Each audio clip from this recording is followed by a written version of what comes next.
അശ്വജിത്ത്, നിലവിലെ സീറ്റ് നില എങ്ങനെയാണ്? ഈ 122 എന്നുള്ളതാണല്ലോ കേവല ഭൂരിപക്ഷം. ഈ JDUവും BJPയുടെ MLA കൂടി ചേർന്നാൽ ഈ 122ലേക്ക് എത്താനാവുന്ന സ്ഥിതിവിശേഷമുണ്ടോ? അതോ മറ്റാരെങ്കിലും കൂട്ടുപിടിക്കേണ്ടി വരുമോ?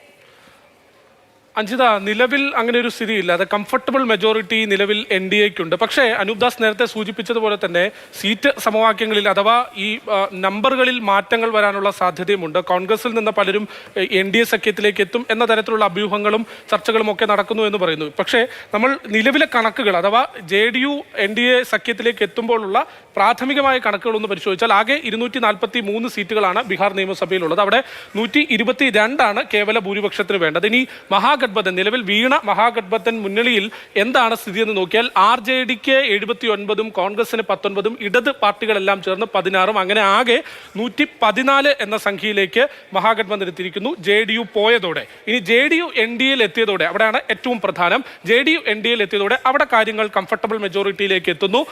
JDUവിന് 45, BJPക്ക് 78, ഒപ്പം HMM ജിതിൻ റാം മാഞ്ചിയുടെ പാർട്ടി അവിടെ 4 സീറ്റുണ്ട്, ഒപ്പം ഒരു സ്വതന്ത്രൻ എന്നിങ്ങനെ 122 കംഫർട്ടബിൾ മെജോറിറ്റിക്ക് അഥവാ കേവല ഭൂരിപക്ഷത്തിന് വേണ്ടത്. ഇവിടെ 128 നിലവിൽ NDAക്കുണ്ട് എന്ന് അവകാശപ്പെടുന്നു. പക്ഷേ ഇത് അന്തിമ കണക്കുകളല്ല. കോൺഗ്രസിൽ നിന്നും മറ്റു പാർട്ടികളിൽ നിന്നും NDAയിലേക്ക് എത്തും എന്നൊരു അഭ്യൂഹങ്ങളും നിലനിൽക്കുന്നു. ഒപ്പം തന്നെ ഈ JDUവിലെ മുഴുവൻ MLA NDAയിൽ പിടിച്ചു നിർത്താനാവില്ല എന്ന തരത്തിലും വാർത്തകൾ വരുന്നു. പക്ഷേ പ്രാഥമികമായ കണക്ക് വെച്ചാൽ 128 എന്ന കംഫർട്ടബിൾ മെജോറിറ്റി നിലവിൽ NDAക്ക് അവകാശപ്പെടാനുണ്ട്. അഞ്ജിത, ശരി.